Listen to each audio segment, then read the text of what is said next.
Okay, well, let's get started. This is all about you, Wally. Uh, Okay.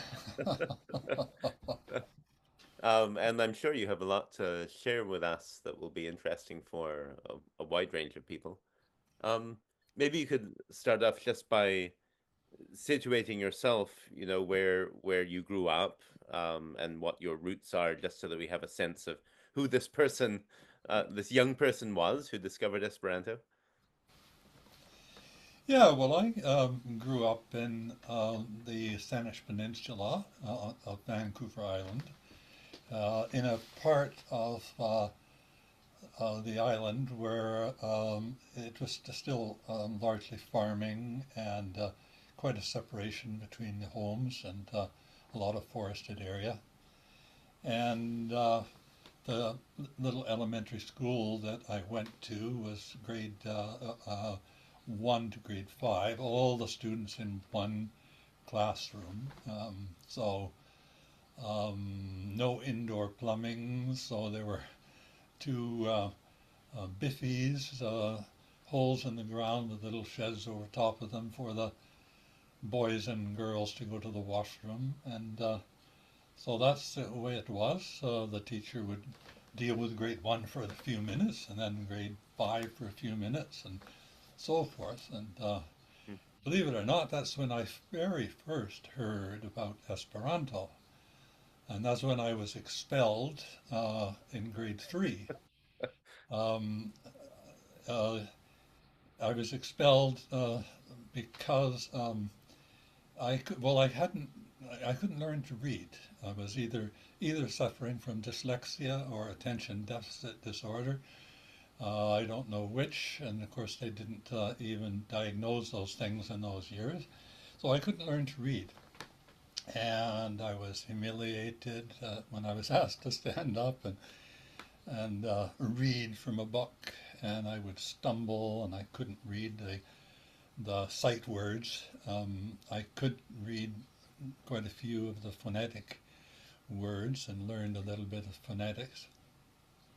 Anyway, yes, I ended up by locking the teacher in the biffy at the noon hour. I'd, uh, I took a 2x4 that I found in the yard and pushed it against the handle to the biffy. And so she was locked in there, banging on the door, and we had an extended lunch hour. However, it led to my expulsion. and after that, my dad had to hire a private tutor for me for a whole year. And her name was Margaret Wardle. She was an immigrant from England, was a had a home overlooking the Strait of Georgia, right above the beach.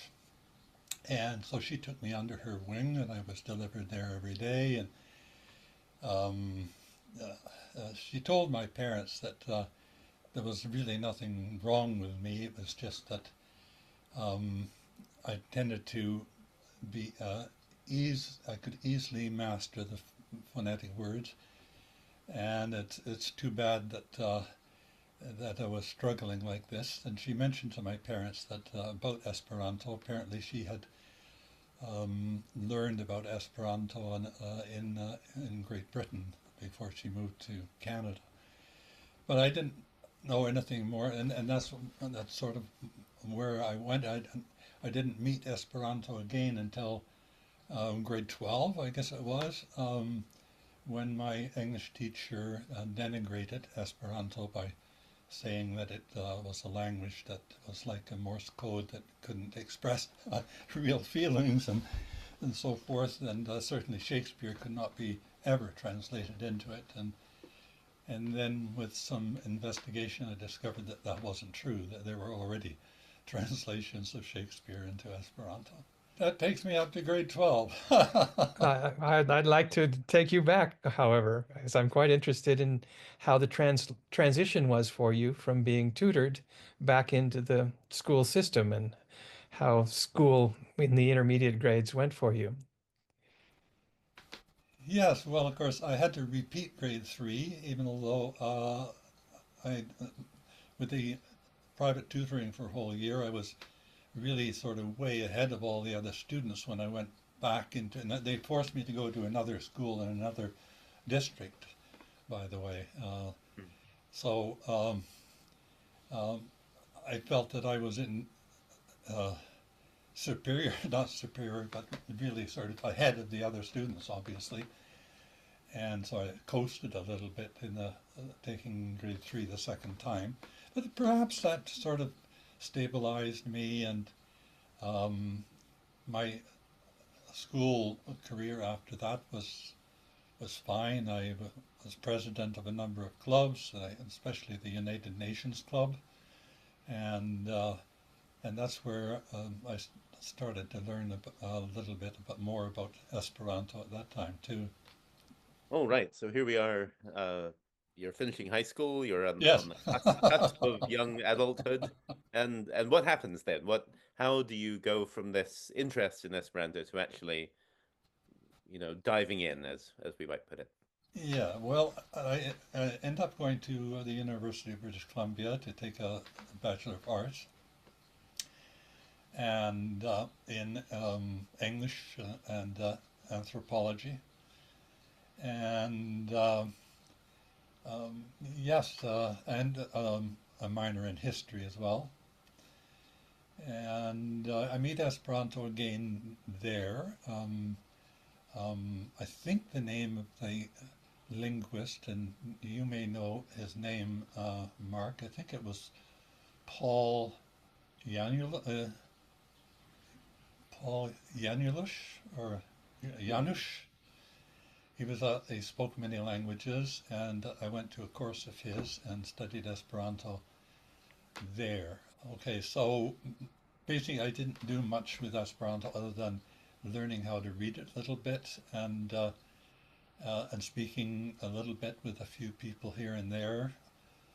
But yeah, so then I graduated, but I was already Well, making. I was writing a journal already. I started to write a journal in Esperanto at that time. so I'm curious as to, was the university a particularly international place? Were there foreign students that you interacted with? And did you have contacts with people in other countries outside of the university during your university years? Yeah, well, the I belonged to the um, international house. Although I wasn't an international student, I was a member there and used to have my lunch there at the international house. And I would meet students from various places around the world to come to UBC to learn, to study. And out of that, I ended up by joining the UBC men's grass hockey team. And I had fellow players on it from New Zealand and Australia and Pakistan and India. So I met a lot of young men at that time.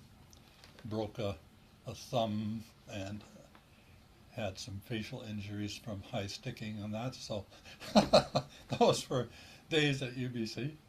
And I noticed your choice of anthropology, and wondered if your interest in uh, First Nations peoples was already a part of your life and the choices you were making at that time.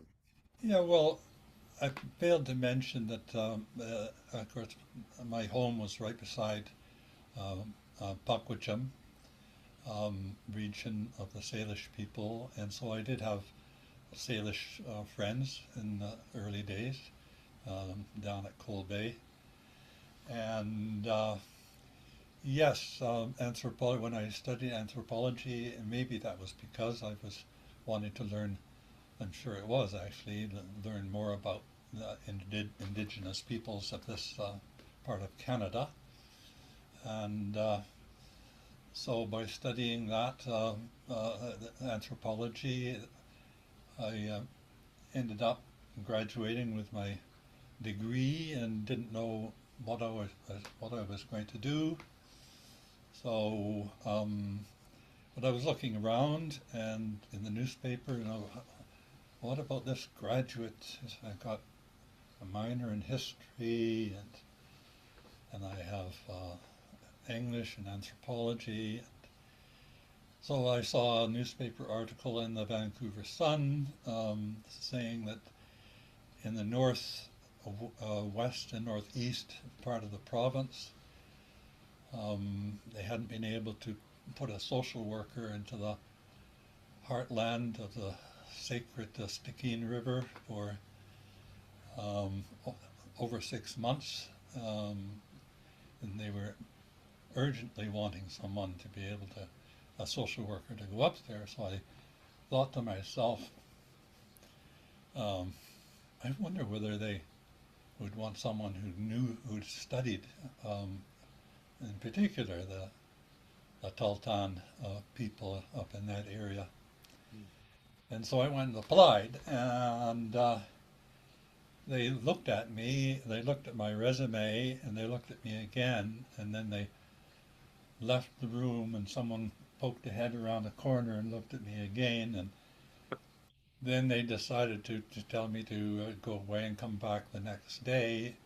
I guess they did some reference checks and then decided that this young man, while he had no experience as a social worker at all and no training, nevertheless was a warm body that they could send up to the north and fill this vacancy that's been there for so long, right? So that's what they Let's say did. that they thought you had potential.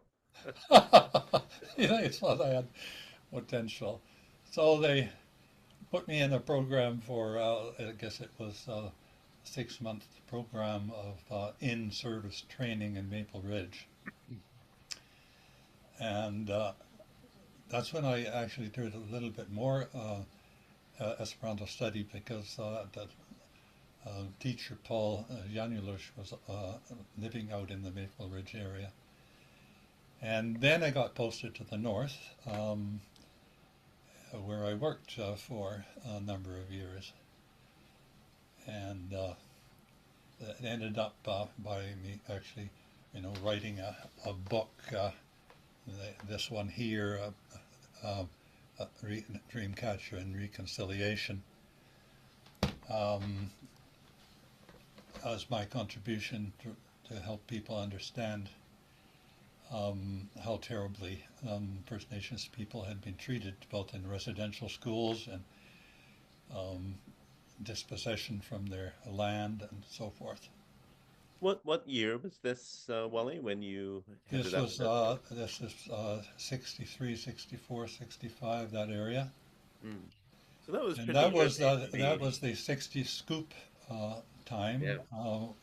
British Columbia when children were being unceremoniously taken from their families and sent south for um, uh, to families who uh, um, Respectable adopted white them. middle class families. Yeah. Yeah, yeah, yeah, yeah, yeah. Yeah. So, and I had inadvertently been part of the 60 scoop because I was forced at one time by my supervisor. I guess I could have said no, but then I would have been out of a job right away. So it was an example of racial discrimination and a misunderstanding of what happened was a young First Nations mother. Well, she'd already had two babies. The third one was on the way, and she went to the in Lower Post. She went to the community nurse and said, "I need some medicine to take with me in case I have trouble with the birth of my baby on the trap line, heading out with my husband on the trap line." And the nurse said, "No, you're not allowed to go on the trap line. You have to stay. If you want any medication or help, you have to stay here in Lower Post in the near the nursing station. And she said, well, I've already had two babies while out on the trapline. And so the mum decided she would go out on the trap line, and she did. Unfortunately, the baby died, and when she came back with her husband off the trap line, they were carrying a frozen baby with them. At that point, the mother was uh, arrested, and the other two children were seized and sent south to um, be looked after by white families. And I had to sign the papers for the removal of the two remaining children. I tried to defend them by saying that um, it was a way of life. Um, what was safe for the mum uh, obviously was not safe for the Scottish um, community nurse, but I wasn't listened to, and I was forced to sign the papers in a court that was held in the residential school in Lower Post. So, and so part of writing the book that I showed you a moment ago, I also wrote a long poem about my the circumstance with the the matriarch of Taltan is the name of the prose poem. Did it appear anywhere, Wally? Did you publish the poem? It was it was well, I published it myself. Um, it no, I didn't send it actually to any other any poetry magazine. Mhm. Great. Well, I was just thinking, might you consider publishing it now? The the times are changed, but there are certainly times in turmoil now, and it might Yes, find an audience. yes, yes. Mm. I have read it a number of times at events that where it went down very well. There was a Sierra Club event in Victoria, which was dealing with First Nations issues, and um, I asked whether I could declaim or a poem concerning my experiences, and it was hugely well received at that time. Yeah. And of course, in Esperanto, I have over 350 poems now in Esperanto that Goodness. at some point I Wow. intend to Yes. publish. I had no idea you had been so prolific. Yeah. Wow. That's very impressive, Wally. Well, do tell us. So, how does one get from lower post to becoming I don't know, an Esperanto cosmopolitan, let's say? Well, after I well, I was fired. We started out with me being expelled from school. Now I'm going to tell you that I was fired by the Department of Social Welfare Definitely a theme here. because the reports I sent in concerning the conditions along the Alaska Highway and Telegraph Creek and Lower Post and Atlin and Beaver Creek. Um, my supervisor received the reports first. He said he wouldn't send them in because I was being too critical. I asked him a second time and a third time, pleading with him to send the reports in. He wouldn't. So I sent all the reports without any names to the Vancouver Sun, and it was all published Oh, in the Vancouver Whoa. Sun. And so I was immediately fired and denigrated as being a person who didn't know what he was talking about by the premier at that time, who was W.A.C. Bennett. And then it became the news item of the year because six social workers, Bridget Moran being the leader, um, um, signed a letter saying that everything that Wally and Do Temple had said was correct, and it was a shame that the reports had not been sent in. Uh, and they were then all fired as well. So if you look back on the history of BC, you'll see that this was the story at that time. Mm. So then having been fired, I decided to start um, um, uh, just exploring the North myself. I formed a little company with my brother, Barry Du Temple, and we called it Subarctic Navigation Limited. And we operated a riverboat. We bought a riverboat, which is like a 45-foot long, 11-foot wide, uh, 80 horsepower outboard motors on it. And we took advertised in Stream and Field and a number of other magazines. Got American tourists largely at about $80 a head per day. In those years, that was pretty good money, and we took them from Fort Nelson down the Fort Nelson River into the Liard, down the Liard to Nahanni Butte, upstream on the South Nahanni to Virginia Falls. This was before Nahanni became a park. Back down to Nahanni, to Nahanni Butte, and down the Liard River to Fort Simpson, and then we'd take them up the Fort Simpson, up the Mackenzie River to Fort Providence, and Wow. then we'd return the trip the other way, and be, and so that's what we did for some time. Ah, that must be a trip of 2 or 3 weeks, I guess. Yeah, exactly. Yes, Yeah. each trip was about a 3 week trip. Yeah, Mm. Huh.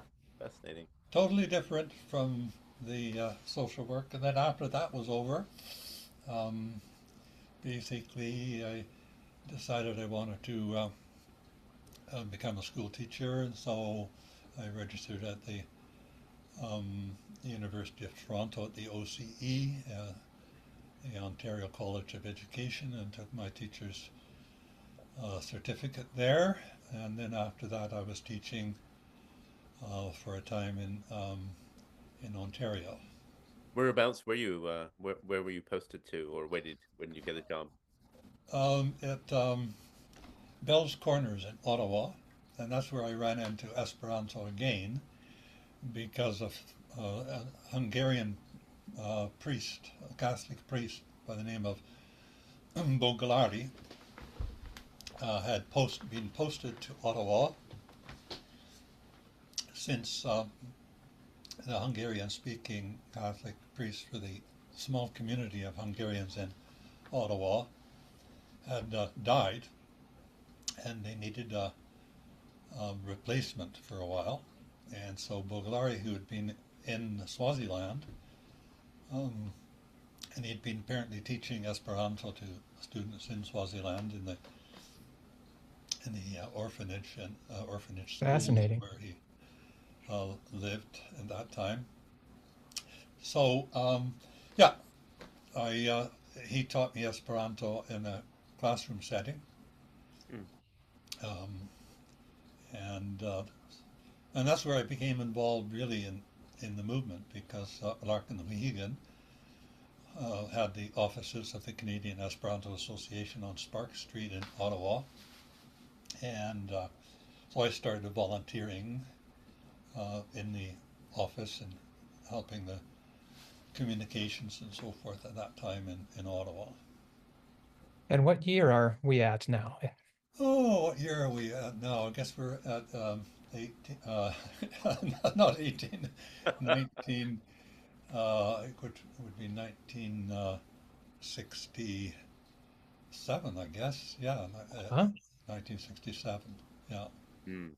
So So, Lord O'Higgin is a bit of a legendary figure in the Oh, Canadian really? He Esperanto. was a fantastic, an Irishman with a sense of humor and and a beautiful accent. You couldn't help but love the guy. So enthusiastic Mm. and eccentric too. Did I you won't feel get yourself to into. be kindred spirits? I think so. Yeah. So anyway, taught me the. I saw him organizing congresses, Esperanto congresses in Canada, and he certainly his enthusiasm for Esperanto it permeated it into my being as well. 67 was a year of substantial political unrest, particularly in Europe, but to a certain extent worldwide. Yes. Did you connect with that?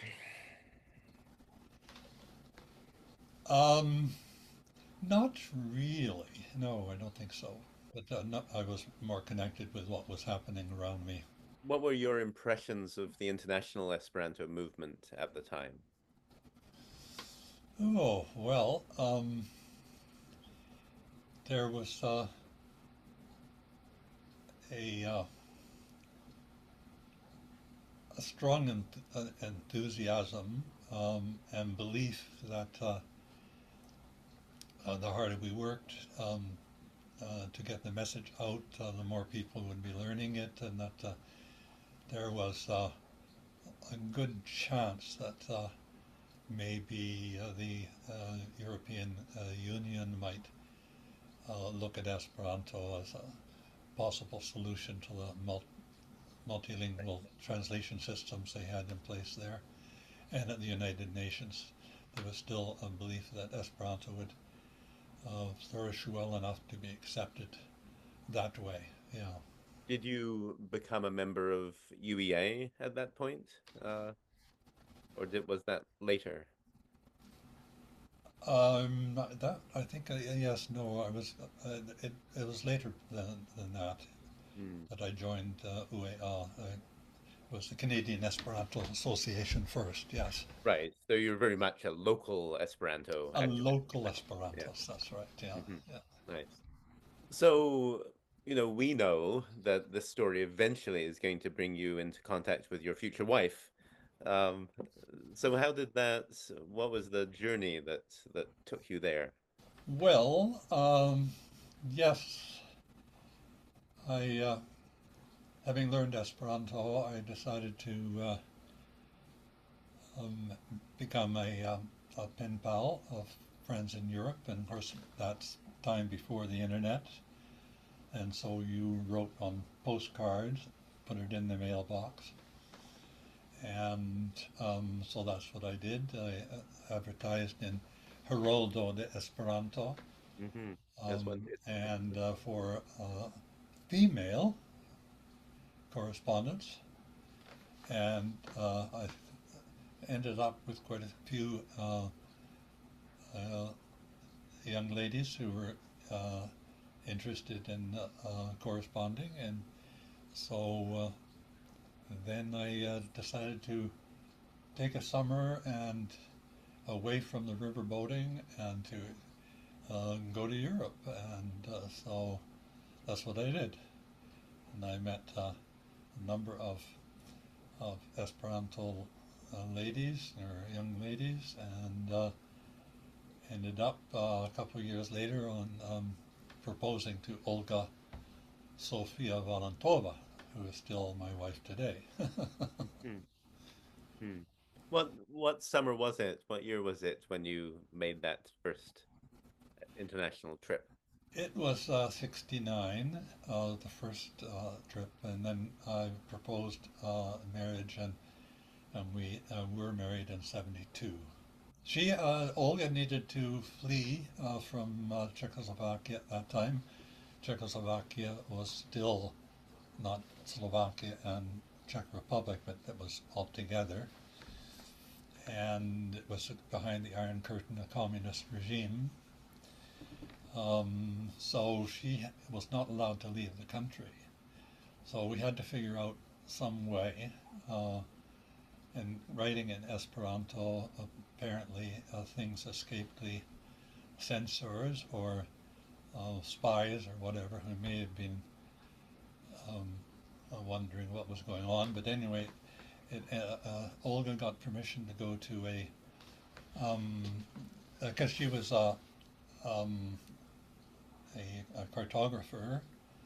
There was a conference, international conference for cartographers happening in London, and so we discussed that, and we decided that she would, if she got permission to go to that, then she would defect and go to the Canadian Embassy and receive a plane ticket to fly to Canada to Victoria and to me. So that's what we arranged. The embassy was willing at that time to take the information and the airplane ticket. Olga went to London, was at the conference, and then subsequently took a taxi to the embassy, Canadian embassy, received her ticket, and left from the airport and flew to Victoria.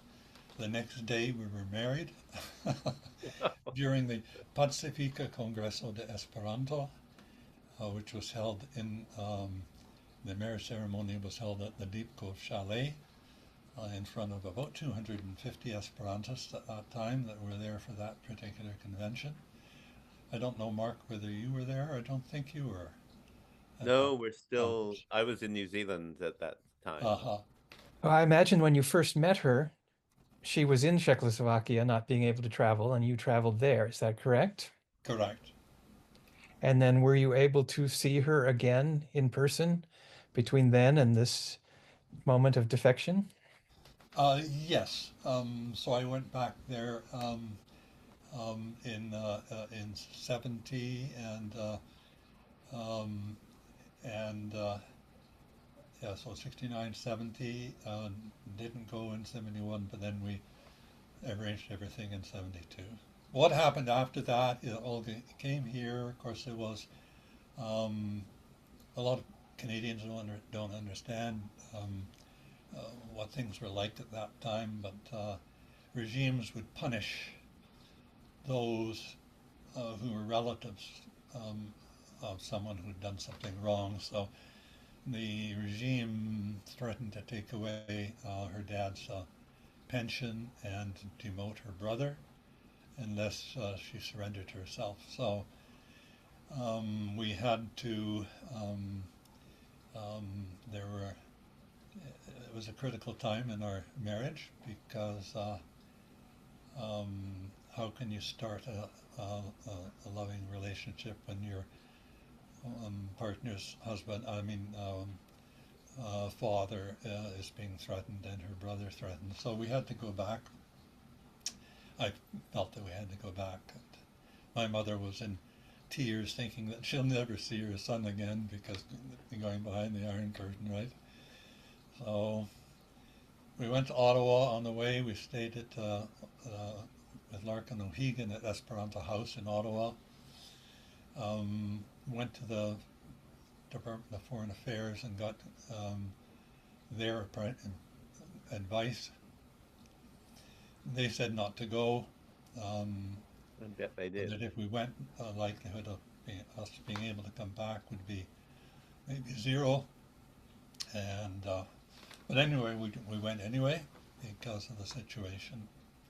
And to make, I don't want to carry on too long, but the story there, the turnaround was over a number of maybe 4 months, 4 or 5 months before we got permission to leave, which was miraculous. And that was all because of her dad, Andreoslav Valenta. He had been a war hero during the German invasion of Czechoslovakia. The partisans who fought against the Germans needed supplies, and so Andreoslav was a CEO of the a railway tie company that those creosote impregnated pieces of wood that go underneath the rails. And during the war, he operated a clandestine radio and a supply network out of the basement of the very factory that was repairing the rail lines after they were blown up by the partisans. And if they'd been ever discovered, of course, the SS would have murdered or exterminated the whole family. So he'd been um, so he called in favors. Basically, he Mm. called even though there some of these buddies were now towing the line as communists. He called in favors to allow his daughter to be allowed to leave the country, and reluctantly, a few of them put their initials to paper, and we were allowed to leave, and Mm. that was that. Well, it was a lonely period for me because I was being going from office to office and largely sitting in a bare, narrow corridors that were sort of cold on wooden benches. And I would hear people talking in Czech to Olga and sometimes raising their voices and so forth. I felt somewhat helpless, totally helpless. But anyway, that ended finally. And if I'm understanding correctly, you had finished your teaching, school teaching in Ottawa during that period. Mm. Uh, you were back in British Columbia, if is that right? Were you teaching there? Yes, I taught in Maple Ridge, Mm. just up the Fraser Valley a bit. Mm. And did that continue after you were successful in getting Olga liberated from Czechoslovakia? Well, uh, when I, Olga defected and came to Canada, I decided to. That was about the time when my father passed away, and my mother needed to have somebody to run the family business, and the family business was Ardmore Golf Course, a small 9-hole golf course here in North Saanich, and she asked me to come and take over from my dad, um, and my eldest brother Ronnie was also involved. So when Olga came, she moved. We rented an apartment in Sydney, and that's where we started off our married life together. Mm. Sydney is a tiny community beside North Saanich, which is still mainly a rural type of municipality. Yes, though. So you still live in Sydney, right, Wally? So Yeah, that's right, in North Saanich, actually. Yeah, yeah, so you've been there 50 years, something that's like right. that. A long time. That's right. Yeah. And so you raised a family there, right? And for most of that period, you were still running the golf course. That's right. Yeah. And my son and daughter both. We only spoke Esperanto to them, so their first language was Esperanto. They both can still speak Esperanto today, but they don't use it much. They can communicate, and when we speak to them, still in it, but because they don't, they're they're not in the so-called movado. It's simply a utilitarian thing for them when they want to think of their childhood and think of their parents. Yeah. Please their parents by speaking Esperanto to us. What model did you use? Some international families use one person, one language. Um, some are situational, when all the families together, then we speak one language. When it's just one of the parents, we speak a different language, and so on. How did you? I imagine you had to sort of make it up as you went along. What did you, how did you do that? Yeah, we did, but basically we both spoke Esperanto to them. You must remember that Olga didn't speak any English at all when I married her. Um, so as the children came, Olga was taking courses in English after she arrived, but it took a while for her to master English. So it made sense just to speak Esperanto, and so naturally the kids just learned Esperanto because the kids came one after the other, like immediately after our marriage, and yeah, so there was no speaking two languages to the kids. It was just Esperanto, Okay. and because we lived far away from um, a lot of other kids, they tended to play together, and um, yeah, they didn't actually learn. Um, they, they learned more and more English as time went on, obviously, and as soon as they went to elementary school, they were already speaking English. But it sounds like, in many ways, this was a very family focused and somewhat isolated Yes, existence that you had at that time. that's right. It was. Yeah, there were of course in Europe networks of Esperanto speaking families and family get-togethers and so forth, but I presume nothing like that in North America, nothing remotely accessible to you. No, there wasn't. No. How was the Esperanto movement itself in BC at the time? Like, how many folks were there around who were active with the language? Well, in Victoria, there were um, a number of immigrants who had learned Esperanto abroad. Emily Grunsteins from Latvia, and Agnes Nee, um, uh, the sister of the famous poet who also goes by the name of Nee. What's her first name? I can't think of it at the moment. But anyway, there's a good group of 30 or so people in Victoria. Enough anyway that there was a club room, a second story club room on Yates Street that was rented by the Esperantists for holding events and so forth. So much more vigorous at that time than at the present. Okay, so here you are in this rather far-flung corner of Esperantujo. Um, and you get the crazy idea at some point of holding a World Esperanto Congress in Vancouver. Um, how did that how did that idea arise?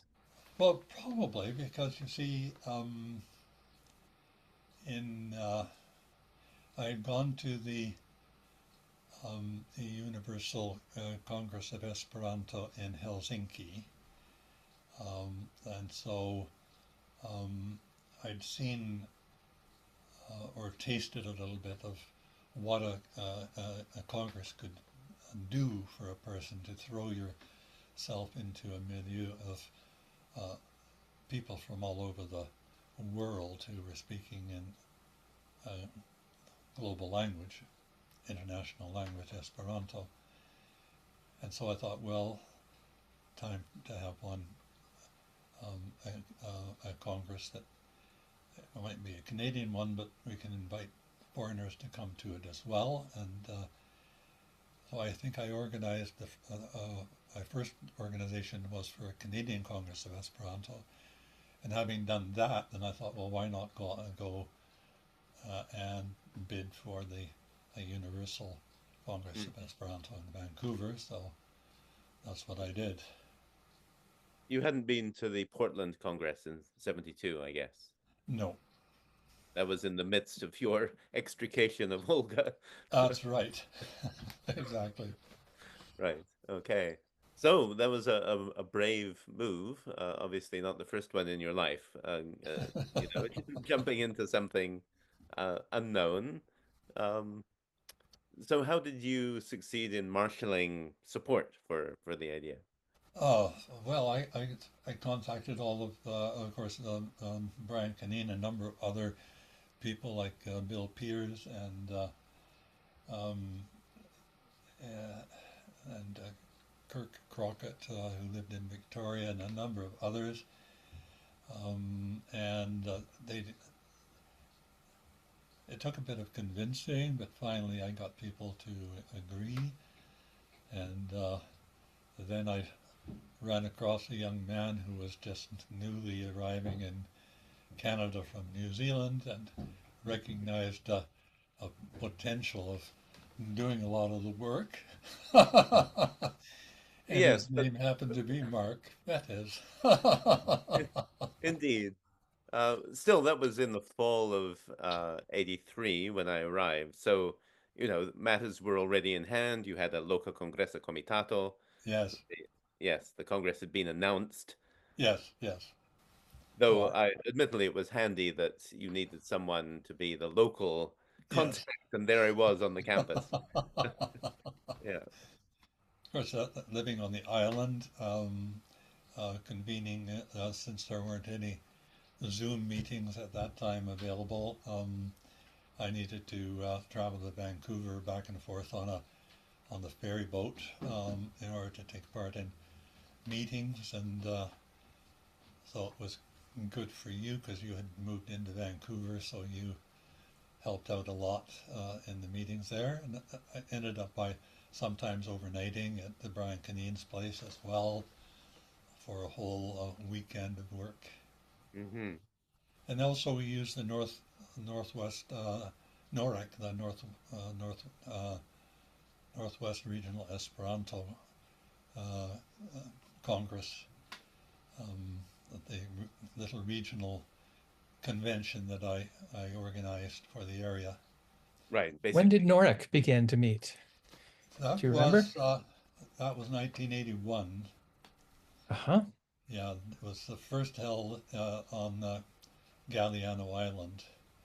hmm, There was a um, talk at that time of making a an international marine park between the American Gulf Islands and the Canadian Gulf Islands. And there were proposals and talk about that. And so the theme of that, um, and Galiano was, of course, right there in the Canadian Gulf Islands. Uh, so it was quite a serious theme. And we came up by writing a letter of support for having an international park. And unfortunately, the whole thing unraveled, and the park never came into existence. But that was the only time the NORIC was held at Galiano Island. It was held there uh, specifically on the invitation of Bill and Alice Meyer. Um, Bill and Alice Meyer were pioneers. They had, as young people, in Rotterdam during the Universal Convention there. I think it was 1911. They had, along with others, had taken the harnesses off the horses of the carriage that had pulled Zamenhof, the city hall, and then they took Lord. pulled the carriage through the street all the way to the convention center. And they were shoulder to shoulder and fell in love and ended up by retiring to Galiano Island in British Columbia. How remarkable. They must have been of ripe old age at that point. Wow. Yeah, Alice lived to be 103, believe it or not, and she was riding her bicycle to the grocery store and collecting her groceries in a little basket on the back of her bike until she was 99. She gave it up after that and had people bringing the groceries to her. Ah, She was Now, I pretty started well. going to the intensive courses in San Francisco in 1980, uh, and what we would now call NOSC, but that time was referred to as FSU or various other things. I met Tom Hess sometime about then, and Anne Neve, although she had a different last name then that I'm not remembering. Um, so there were other people from BC uh, who who got down as far as San Francisco before the Congress. Were they active in joining you to help put the Congress on? Yes, Anne Whitaker, that was her name. Ah, yes, Ann Whitaker. And Thank you. she helped out marvelously, took over the editorship of the daily Corriero, which was called La Totemo, or Totem, and yes, did a wonderful job on that. mm-hmm. She just took it in hand and made sure that it was done well. And that's the type of person you want. Yeah. Indeed. And Martha Evans' name just popped into Oh, my Martha head. Evans, yes. Well, Martha Evans, I became the president of the Canadian Esperanto Association, and uh, in that particular time, we wanted to expand the movement. Um, I had in hand a new correspondence course that the province of British Columbia had published. It's a distance course or correspondence course in Esperanto, and um, it had been written by. I'm just trying to think whether Mark, can you think of the name of the Esperantist who wrote the course? Maybe it'll come to me later, but Ooh, he no. had done. It'll come to me later, I think. But the because it was an official elective course, I, um, I the Canadian Esperanto Association um, uh, gave certain duties to Martha Evans, and she took them on. Um, and then we decided to do a tour of the Atlantic provinces for Esperanto with this correspondence course from BC. And so we held radio interviews in Halifax and Sydney, Nova Scotia, and went up onto Cape Breton Island, and we did a summertime tour starting from Kim Keeble's place in Nova Scotia, who was also a local Esperantist there. So yeah, it was a campaign held out of the other. The third person was Wayne Isles, a young Esperantist from Mississauga. So the three of us went in a camper and held many radio interviews showing the course in British Columbia and hoping that other, uh, maybe Nova Scotia, would think of having such a correspondence course as well. And then Martha stayed on and did some other work for the Esperanto Association, and a couple of songbooks she did, and a number of other duties. Yeah, I recall the Congress organization involving quite a number of people who had learned Esperanto elsewhere in the world and ended up in Vancouver for various reasons. Uh, there was Indrani, who was from Aruba. Yes, There was Vim and Marie Zakharov, who were Czechs, I think, if I remember checks. Yes, right. yes, Yes. There was Ted Woodruff, and I don't remember his Dorothy, right? Ted and Dorothy, Dorothy, yes. who were from South Africa. So it was quite the cosmopolitan It little was group in really. there. Yeah. Yes, it was indeed. What do you feel were the big successes of the Congress in Vancouver in '84? What were the things that really delighted you about it? Hmm. Um, I think the personal contacts I made with a number of people, um, yeah, friendships that I made at that time that have held up over the years. The friendships I think are one of the most important things in the world for individuals, right? So, Hmm. yeah, Did it live up to your hopes in terms of its impact on, I don't know, the status, the reputation of Esperanto, or interest in Esperanto, let's say, more broadly? no, I don't think so.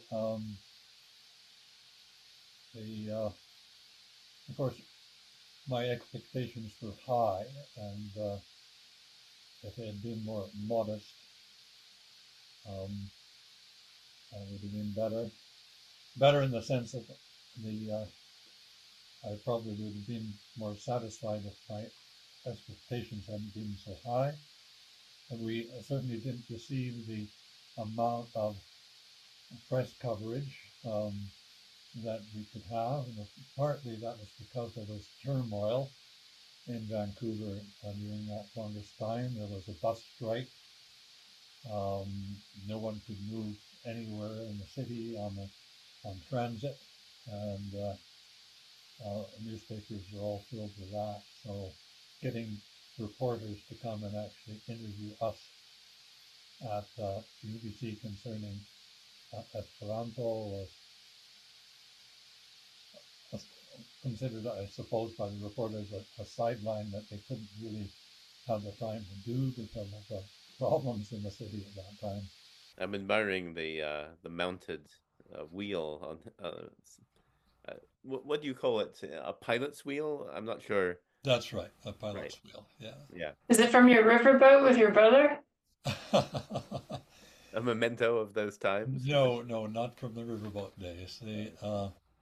Although it did have a wheel, but it was much smaller than that, and it was not made of wood. Yes, I, and that reminds me of how much you enjoy sailing, as I understand it. yes, indeed, that on my own sailboat, I have a smaller version of that wheel on the wall, but without the clock on it, obviously. And I love sailing. My boat's name is Molly Malone, and she is a motor sailor, but has three sails on board. And yeah, I get out every summer on the Hmm. boat. So where were we Well, so with the so pause? we've only got up to 40 years before the present. So But I'd like to mention how important that Congress was to me for some of the reasons that you mentioned. Meeting you for the first time, perhaps not at the Congress, maybe I got up there before, but approximately then. Meeting Mark at the Congress, meeting Normand Fleury, uh, meeting many people that have continued to be important in Esperanto and important in my life. Met Humphrey Tonkin for the first time. Never imagined that I would be working with him later. So it had a tremendous impact on my life as an Esperantist. In yeah, fact, mine too. in on the sort of on the downside, I met Simo Milojevic for the first time, and uh, foolishly went to work for him a little over a year later, Right, I've uh, forgotten that. Yeah. with great enthusiasm, idealism, which he managed to crush in only a few short months. Oh dear. But it did connect me, get me to Europe for the first time, and I met Thomas Bormann, who is still, of course, very active and important in German Esperanto Association, and Martina Sachs, who was head of one of the youth organizations about that period and hosted the Internazia Junulara Congresso in Eschwege, Germany. So it launched my international career as an Esperantist, which I'm very grateful for. And mine too, because I got to know Humphrey and a few other Simo, a few other movers and shakers at the time. So I was working on a PhD at UBC. That's why I was in Vancouver. But it was a PhD in molecular biology, and I realized after a couple of years that it was just not the career for me. Um, so I quit, and then I wrote up a master's thesis based on what I'd done to that point, and I wanted to do something completely different, like nothing to do with the natural sciences. Um, and I'd gotten a bit of a taste for activism because I'd been active in the peace movement, which was very, very well organized in Vancouver at the time. Um, and so Esperanto struck me as, among the things in my repertoire that seemed like the most interesting thread to follow up on. So I wrote to the central office of UEA in Rotterdam and said, "Do you have a job?" Fortunately, I didn't write to Derek because Derek would have said, "This is a terrible place. Don't come here." And instead, after a long wait, I got back a very positive letter from Osmo Buller, who was the director of the office under Simo, who was the Generale Directoro, and said, "Yeah, we have a job for you. Come on over." So eventually I did, and then I went down to San Francisco, where I think you were too, Derek, perhaps in that summer of 1986. Um, Yes, yeah, Jim Cool and Nikola Rasic and David Jordan yes, were the profs yes, here. Yeah, yes. all of whom were important to me in different ways. I later became very good friends with Nikola for years until I pissed him off by not appointing him Generale Directoro, and he hasn't spoken to me since. So, but anyway, but it was very much that Congress in Vancouver. It's also when I started to read Esperanto literature, which was also became hugely important to me and still is. Um, I discovered old Line Fanaraso in the months following the Congress and other other important Esperanto works, and I've basically it was at that point that I really fell in love with the language and the movement. So grateful for that, Wally. Good, good. So to come back to you, um, so I know that there's a couple of interesting activist threads in your biography that maybe come to the fore later on, although perhaps they're already present in microcosm at that point. And one is First Nations rights, Indigenous rights, reconciliation, broadly speaking. Yes, Um, and the other is Green Party politics. Uh, yes. could you talk a little bit about how those became important for you and how you engaged with them? Yeah, well, I spoke earlier about the riverboating after I left social welfare on the Alaska Highway. And those tours, riverboat tours, were we promoted as being wildlife tours, photography tours. Well,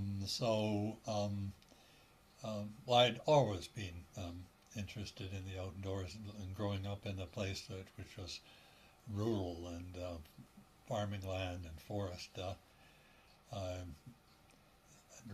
rafted on the fjord here, the Saanich Fjord, um, pushing around in small boats and stuff. Um, and so I grew up with a love for nature, quite naturally, I think, because of where I was situated. And um, so the tour sort of was an extension of that. And then looking for a political home, the party that seemed to bring the importance of nature and the need for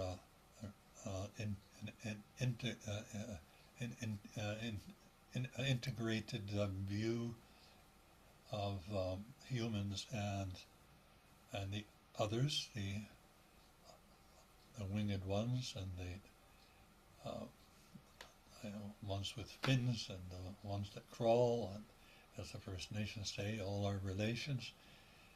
And the Green Party was the place I found home, and so I became a member and promoted that and ran as a candidate provincially and also federally, and then was ended up by being the chair of the Green Party Federal Council, and helped elect Elizabeth May. I was on the team that elected Elizabeth May in the same riding where I had been the candidate before. So Yes, Sanish Gulf Islands. Saanich Gulf Islands, yes. Yeah. As I recall, because I also was interested in green politics and joined the Green Party of BC when it was founded. I believe it was right after the Congress, like it was 1985 or Yeah. thereabout when Yes. Yes. it Yes. was created. Yeah. You must have felt some, I guess, resonance between your involvement with Esperanto and your involvement with Green Party politics. Could you talk about that? Yeah. Well, I did become a member of the FAC Asocio Verda Partida guy, and some Esperanto suddenly jumping in here. I ended up by uh, going to a Green Party convention in Mexico. I was elected to the municipal council of North Saanich on a Green Party ticket. Basically, I promoted myself as being an environmentalist who was serious about trying to um, balance human footprint with other footprints of other living creatures. And for some reason, they chose me, either because of they liked my face or they liked my character. I don't know why they voted for me, but they put me on council. And so then when this invitation came out to the Green Party of Canada for any Green Party, elected Green Party official who in Canada was invited to this convention in Mexico City by the Green Party of Mexico. So I didn't know whether they would accept me, but I put in my application and I was invited to go, even although I was a municipal Green. And that was quite an experience for me too, to see uh, how the Green Party in Mexico was trying to leverage themselves into a position of enough members in the leg assembly, or the legislature, or the parliament, um, to leverage the other parties towards more green attitudes with regard to protecting nature. It was a good trip. And I imagine not free of language problems, like you know, as today, it's far from the case that everyone speaks good English and can communicate on an equal basis. So, did you find yourself in the position of arguing for Esperanto in these forums? Uh, of course, I informed people about Esperanto, usually always, and um, yeah, but obviously I was there as a representative of a Green Party convention, so I was meaning Green Party things, but it was undeniable that talking about la verda lingua, the green language, came up, and I did so, but without any noticeable breakthroughs, shall we say. Hmm. And did this work with the Green Party pretty much continue up to the current day, or did it fade away at some stage No, in your no, life? yes, I'm still a Green Party member, and I contribute regularly the maximum amount to campaigns for the Green Party. And as you know, because the last parliament, the last couple of parliaments has been a minority, the Greens had some voice in helping push through various measures. Mm-hmm. But we're obviously, I also fought for years for proportional representation to bring real democracy to Canada, and I was really disappointed in the fact that after Justin Trudeau promised to bring in reform, and during the campaign he said, "This is the last election that will be ever held, first past the post horse race election, because I'm bringing in proportional representation," but he didn't do it. It Big was a disappointment. shocking betrayal, that's Yeah, for sure. yeah, Yeah. yeah. So I guess we were getting towards my involvement in the Esperanto Studies Foundation, I suppose. Yes. What year did you get involved with ESF? It was when Mark was the president in Vancouver, I think, and Not the president, but I was the executive director executive director. period. Okay, Yeah. yeah, okay, yes, it was then.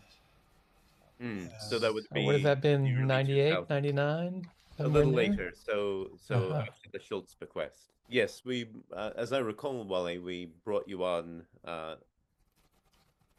because we wanted your financial acumen. yes, We well, suddenly had a lot more money than we used to, and we weren't sure what to do with it.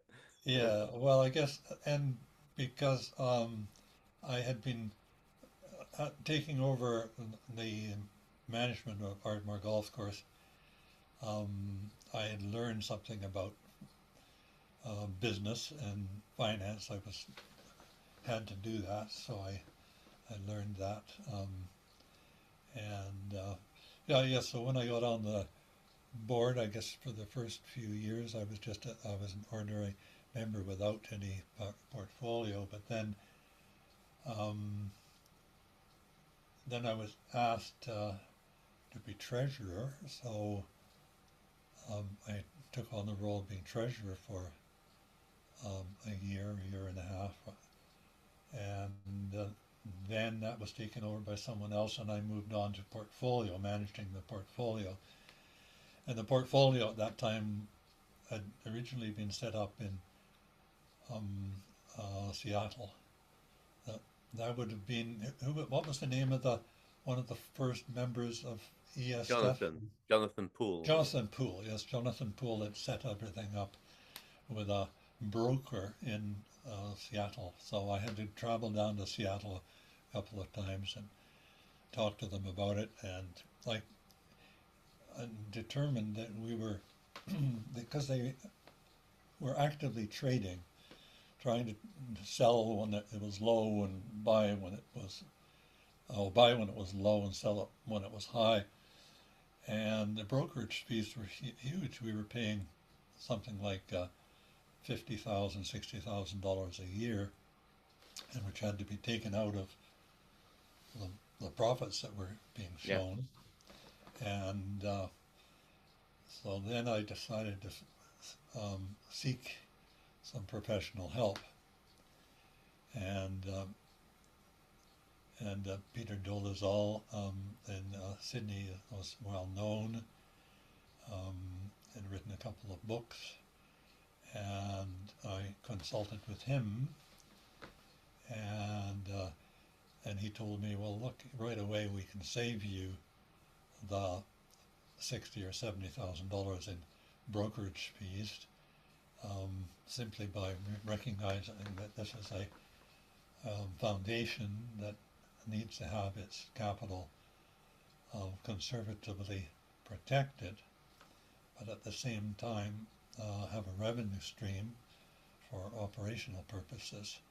So um, you should, he told me that we should put the money in exchange traded accounts or funds, exchange traded funds that you could buy and sell for nothing, so no brokerage fees, and in which uh, also earned a dividend, a percentage dividend around 4 to 5% to make the revenue stream, and that the exchange traded funds would vary from being somewhat aggressive to um, less aggressive and less aggressive, and then a backup of quite stable bonds.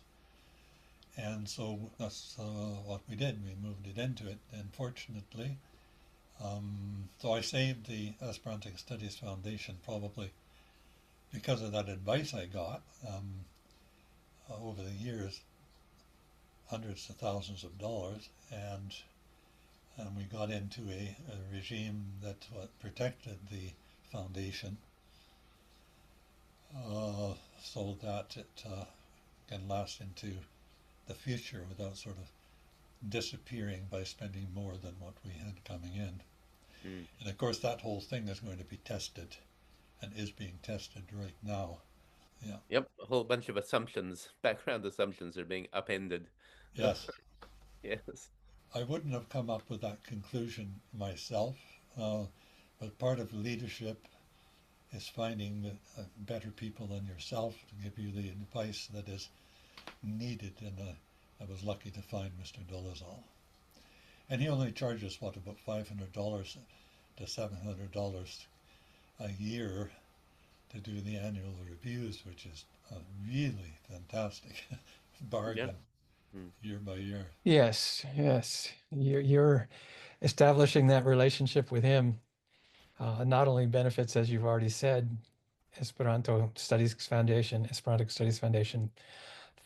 fantastically in a financial sense, but it also simplifies the work of everyone involved.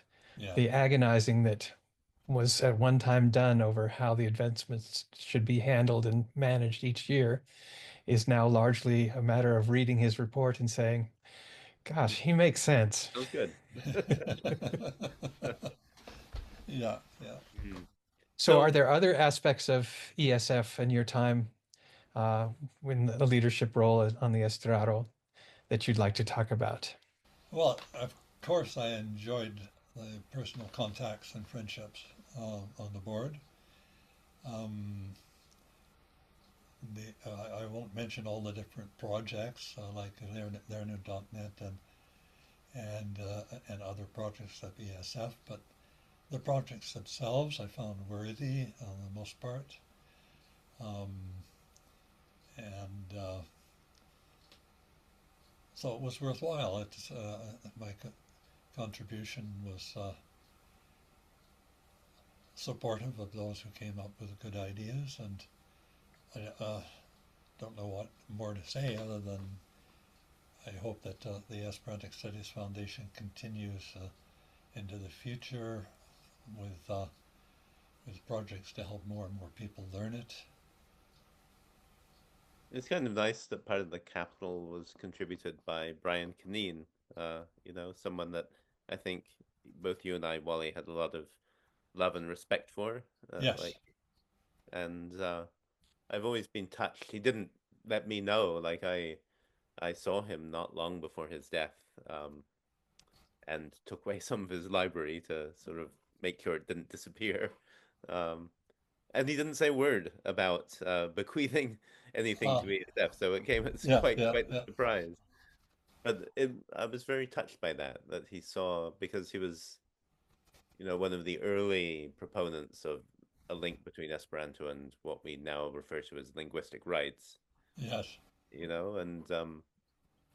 and that's why he gave the money to ESF, because he thought ESF will use it to promote that connection and those ideas, which we have done. So And he I'm gave, kind of proud to be doing that work. yeah, and I think he gave an equal amount right for the support of the was it Manx language? That's right. Yes, because Yes, he was a Manxman, born and grew up there. Yes, yes, and yes. absolutely fell in love with not, I think, Manx itself, but Irish. Being a more accessible Celtic language for learning here in his later years. He said to me, "Ah, I just wish that I'd discovered Irish 20 years earlier." And he truly loved it. Yes.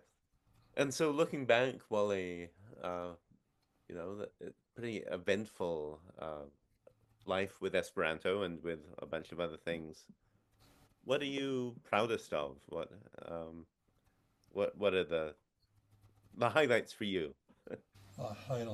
Highlights of my involvement in Esperanto. That's what you're asking. Yes. Yeah, yeah. Since this is an ESF interview, so let's Yes. talk about that. It's hard to say. There've been so many. Whenever a person is asked, what is your favorite song? What is your favorite symphony? And you're thinking, hey, well, I like that one. I like that one. How do you put them one on top of the other? It's a hard question because there's so many um, different pinnacles that you can Mm. think of, right? Certainly in the moment, you can see I'm wearing a shirt here that says Rotary on it, and at the present, I'm enjoying. I was the first president of the um, Rotary Club Esperanto de Brazil. So Rotary Club Esperanto of Brazil. Although I'm a Canadian here, um, Ursula and Giuseppe Grattapaglia contacted me and said, why don't we form a Rotary Club? And so we decided to try to do that. That would use Esperanto only and in communications. And so we got a number of people together, 12 first, members, and founded it. And it's now grown to 20. And we have a number of different projects that the main one is in Tanzania, another one is in the Democratic Republic of Congo, which is a health center. And yeah, so there's meetings every Monday, and so this is using Esperanto as a tool for the benefit of service beyond oneself, which is one of the mottos of the Rotary movement. Mm. And so it's Esperanto in action in the alive world for the betterment of humanity. So that's good. And then just recently, you may have seen a new Radio Verda